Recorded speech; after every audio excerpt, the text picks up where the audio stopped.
আকাশবাণী কলকাতা। স্থানীয় সংবাদ পড়ছি নমামি বসু রুদ্র। প্রথমে বিশেষ খবর। রাজ্যে ভোটার তালিকার বিশেষ নিবিড় সংশোধন প্রক্রিয়ার প্রথম পর্যায়ে শেষ হলেও জমা পড়া ফর্ম ক্রস চেক বা বারবার খতিয়ে দেখার কাজ চালিয়ে যাওয়া হবে বলে নির্বাচন কমিশন জানিয়েছে।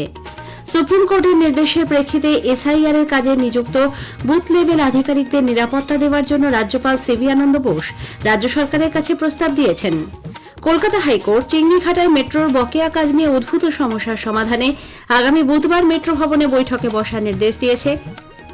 স্কুল সার্ভিস কমিশনের নবম দশম শ্রেণীর শিক্ষক নিয়োগের পরীক্ষায় তথ্য যাচাইয়ের জন্য ডাক পাওয়া প্রার্থীদের তালিকা আজ প্রকাশিত হতে পারে। আইআইটি খড়গপুরে আজ শেষ হচ্ছে স্মার্ট ইন্ডিয়া হ্যাকাথন 2025-এর হার্ডওয়্যার সংস্করণের গ্র্যান্ড ফিনালে প্রতিযোগিতা। আসছে বিস্তারিত খবরে। রাজ্যে ভোটার তালিকায় বিশেষ নিবিড় সংশোধন এসআইআর প্রক্রিয়ার প্রথম পর্যায়ের কাজ শেষ হলেও জমা পড়া ফর্ম ক্রস চেক বা বারবার খতিয়ে দেখার কাজ চালিয়ে যাওয়া হবে বলে নির্বাচন কমিশন জানিয়েছে। আগামী 16 ডিসেম্বর খসড়া ভোটার তালিকা প্রকাশের আগে পর্যন্ত এই প্রক্রিয়া চলবে। সার্বিকভাবে খতিয়ে দেখার কাজ চললেও বিশেষ করে প্রোজেনি ম্যাপিং বা পিতামাতার নামের ভিত্তিতে নতুন ভোটার চিহ্নিতকরণের ক্ষেত্রটিতে বিশেষ নজর দেওয়ার নির্দেশ দিয়েছে কমিশন। রাজ্যে এই পদ্ধতিতে বিপুল পরিমাণ ভোটারের সংখ্যা উঠে আসায় এই সিদ্ধান্ত বলে কমিশন সূত্রে জানা গেছে।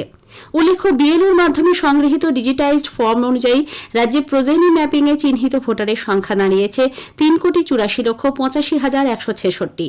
অন্যদিকে 2002 এর তালিকায় নিজের নাম থাকা বা সেলফ ম্যাপিং এর মাধ্যমে চিহ্নিত ভোটারের সংখ্যা তার তুলনায় অনেকটাই কম, 2,94,52,893। এনিউমারেশন ফর্ম জমা না করলেও মুখ্যমন্ত্রী মমতা ব্যানার্জির নাম খসড়া ভোটার তালিকায় থাকবে। গতকাল এনিউমারেশন ফর্ম জমা দেওয়ার শেষ দিনে কৃষ্ণনগরের জনসভা থেকে মুখ্যমন্ত্রী নিজের ফর্ম জমা না দেওয়ার কথা জানান।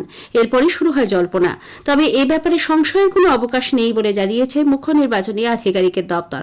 কমিশন বলেছে, বিচার বিভাগের সদস্য, নির্বাচিত জনপ্রতিনিধি, ঘোষিত সরকারি পদে থাকা ব্যক্তিত্ব এবং শিল্প, সংস্কৃতি, সাংবাদিকতা, ক্রীড়া ও জনসেবার ক্ষেত্রে বিশিষ্ট ব্যক্তি যারা আগেই ভোটার ডেটাবেসে চিহ্নিত তাদের সকলের নামই খসড়া ভোটার তালিকায় থাকবে। তবে চূড়ান্ত তালিকা নিশ্চিত করতে অন্য সকলের মতো এদেরও নির্ধারিত প্রক্রিয়া অনুসরণ করা বাধ্যতামূলক। সুপ্রিম কোর্টের নির্দেশের প্রেক্ষিতে এসআইআর এর কাজে নিযুক্ত বুথ লেভেল আধিকারিকদের নিরাপত্তা দেওয়ার জন্য রাজ্যপাল সিভি আনন্দ বোস রাজ্য সরকারের কাছে প্রস্তাব দিয়েছেন। লোকভবনের তরফে বলা হয়েছে, রাজ্যপালের অভিমত, বিএলওরা যেহেতু একেবারে তৃণমূল স্তরে কাজ করছেন, তাই জেলা প্রশাসনের উচিত তাদের উপযুক্ত নিরাপত্তা দেওয়া। এছাড়াও রাজ্যপাল প্রস্তাব দিয়েছেন, বিএলওদের নিরাপত্তার জন্য বুথ স্তরে পর্যাপ্ত সংখ্যায় পুলিশ মোতায়েন করতে সরকার রাজ্য পুলিশকে নির্দেশ দিক। রাজ্য সরকার বা সংশ্লিষ্ট সংস্থার কাছ থেকে আবেদন না পেলেও আগামী বিধানসভা নির্বাচনে রাজ্যের বহুতল ও আবাসনে ভোট গ্রহণ কেন্দ্র তৈরি করতে পারে নির্বাচন কমিশন। রাজ্যের মুখ্য নির্বাচনী আধিকারিক মনোজ কুমার আগরওয়াল জানিয়েছেন, সব জেলা নির্বাচনী আধিকারিকের কাছ থেকে বহুতল আবাসনের বিস্তারিত তালিকা চেয়ে পাঠানো হয়েছে। কোথায় কতগুলি আবাসন রয়েছে তার পূর্ণ তালিকা এবার নির্বাচন কমিশনের কাছে পাঠানো হবে। সেই তালিকা খতিয়ে দেখেই কমিশন নিজের ক্ষমতা বলে আবাসনগুলিতে বুথ তৈরির নির্দেশ জারি করতে পারে। সংশ্লিষ্ট আবাসনের বাসিন্দারাই সেখানে ভোট দিতে পারবেন। রাজ্যে এসআইআর প্রক্রিয়া শুরু হওয়ার পর থেকেই উত্তর 24 পরগনার ভারত বাংলাদেশ সীমান্তে স্বরূপনগর হাকিমপুর দিয়ে নিয়ম মেনে বহু অনুপ্রবেশকারীদের সেদেশে ফেরত পাঠানো হচ্ছে। আজও হাকিমপুর পোস্টে অনুপ্রবেশকারীদের ভিড়। তাদের নাম, ঠিকানা, আঙুলের ছাপ খতিয়ে দেখে প্রক্রিয়া চলছে দেশে ফেরানোর। এরই মধ্যে 2 অনুপ্রবেশকারী আকাশবাণীকে তাঁদের কথা জানিয়েছেন। এছাড়া হচ্ছে তো আমাদের কাগজপত্র কিছু নেই, তাই 3-4 বছর ধামাখালি দিয়ে এসেছিলাম। আমি 2 বছর 1 মাস হয়েছে এখানে আসছিলাম চড়াই পথে। আমার ওয়াইফ অনেক অসুস্থ ছিল, তার সমস্যার কারণে তাকে এখানে নিয়ে আসছিলাম। আমাদের মতো অনেক ভাই বোনেরা আছে, তাদের যা হবে আমাদের তাই হবে। খবর পেয়েছি এখানে মানুষ যেতে পারে, এই বিধে আমরা এখানে এই ভরসায় আসছি। সবাই যদি যেতে পারে আমরা হয়তো যেতে পারবো। আগামী 15 ডিসেম্বর থেকে বিকেল 5টা 10 মিনিটের সংবাদের সময় 5 মিনিট বেড়ে 10 মিনিটের হচ্ছে। একই সঙ্গে গ্রামাঞ্চলের খবর আরও বেশি করে শ্রোতাদের কাছে পৌঁছে দিতে ওই দিন থেকে বেলা 12:30 এবং সন্ধে 6টা 35 মিনিটের গ্রামীণ সংবাদের সময়সীমা 3 মিনিটের বদলে হবে 5 মিনিটের। স্থানীয় সংবাদ শুনছেন আকাশবাণী কলকাতা কেন্দ্র থেকে। আমাদের সংবাদ শুনে যাবে ইউটিউব চ্যানেল আকাশবাণী সংবাদ বাংলা, ফেসবুক ও ইনস্টাগ্রাম আকাশবাণী সংবাদ কলকাতা এবং এক্স হ্যান্ডেল AIR নিউজ কলকাতায়। কলকাতা হাইকোর্ট চিংড়িঘাটায় মেট্রোর বকেয়া কাজ নিয়ে উদ্ভূত সমস্যার সমাধানে আগামী বুধবার মেট্রো ভবনে বৈঠকে বসার নির্দেশ দিয়েছে। বিকেল 5টায় আয়োজিত ওই বৈঠকে রাজ্য, মেট্রো ও মামলার সঙ্গে যুক্ত সব পক্ষকে উপস্থিত থাকতে বলা হয়েছে। রাজ্যের অ্যাডভোকেট জেনারেল ওই বৈঠকে যোগ দেবেন। জনস্বার্থের কথা বিবেচনা করে এই বৈঠকে ইতিবাচক সিদ্ধান্ত গ্রহণ করতে হবে বলে হাইকোর্ট মত প্রকাশ করেছে।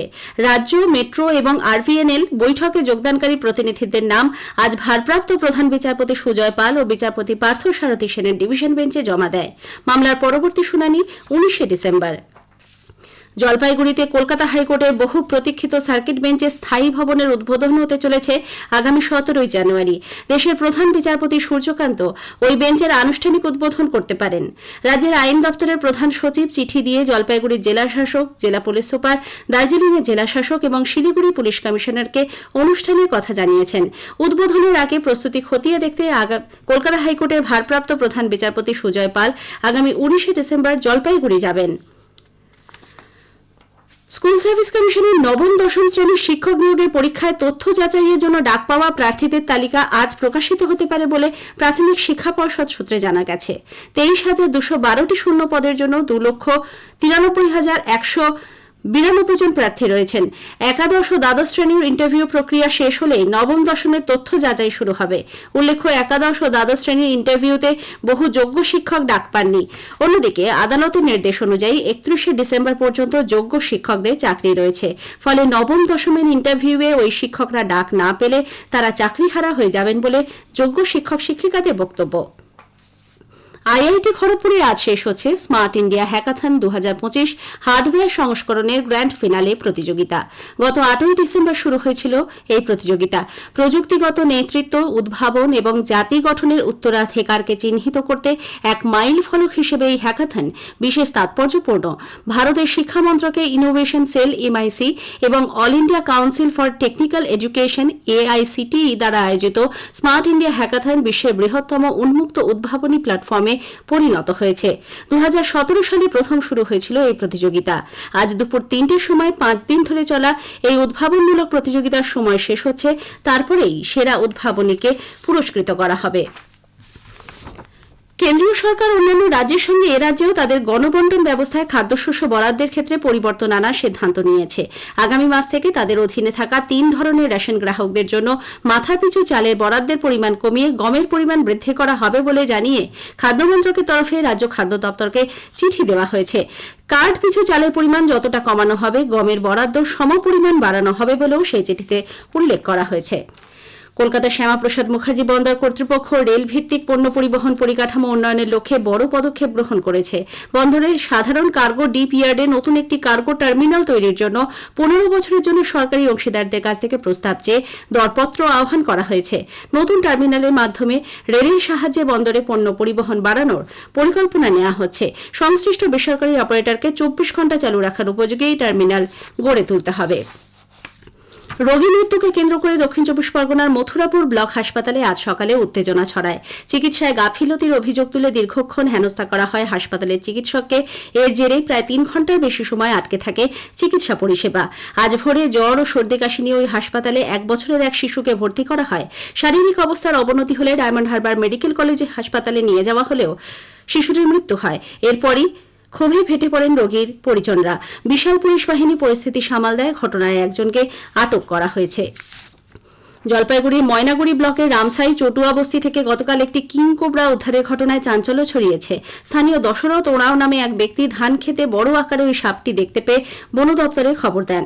রাতেই সেটিকে গরুমারা জঙ্গলে ছেড়ে দেওয়া হয়েছে। পশ্চিম বর্ধমানের বাসকোপার টোল প্লাজায় 6টি বাজ পাখি উদ্ধার হয়েছে। বন দপ্তর সূত্রে খবর, বিহার থেকে একটি 4 চাকা গাড়িতে করে পাচারের উদ্দেশ্যে বাজ পাখি নিয়ে যাওয়া হচ্ছিল।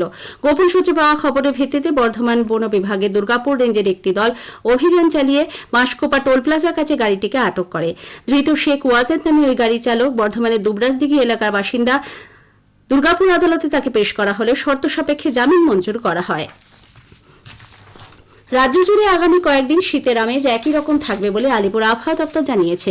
পশ্চিমের জেলাগুলিতে সর্বনিম্ন তাপমাত্রা 11 থেকে 13 ডিগ্রি থাকার সম্ভাবনা। অন্যদিকে কলকাতায় আজ সর্বনিম্ন তাপমাত্রা রেকর্ড করা হয়েছে 14.8 ডিগ্রি সেলসিয়াস, স্বাভাবিকের থেকে যা 1.3 ডিগ্রি কম। শেষ করার আগে স্থানীয় সংবাদের বিশেষ কিছু অংশ আরও একবার। এসআইআর প্রক্রিয়ার প্রথম পর্যায়ে শেষ হলেও জমা পড়া ফর্ম ক্রস চেক বা বারবার খতিয়ে দেখার কাজ চালিয়ে যাওয়া হবে বলে নির্বাচন কমিশন জানিয়েছে।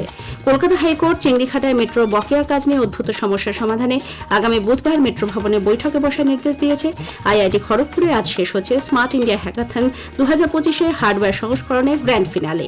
স্থানীয় সংবাদ শেষ হলো। এর পরের খবর বিকেল 5টা বেজে 10 মিনিটে।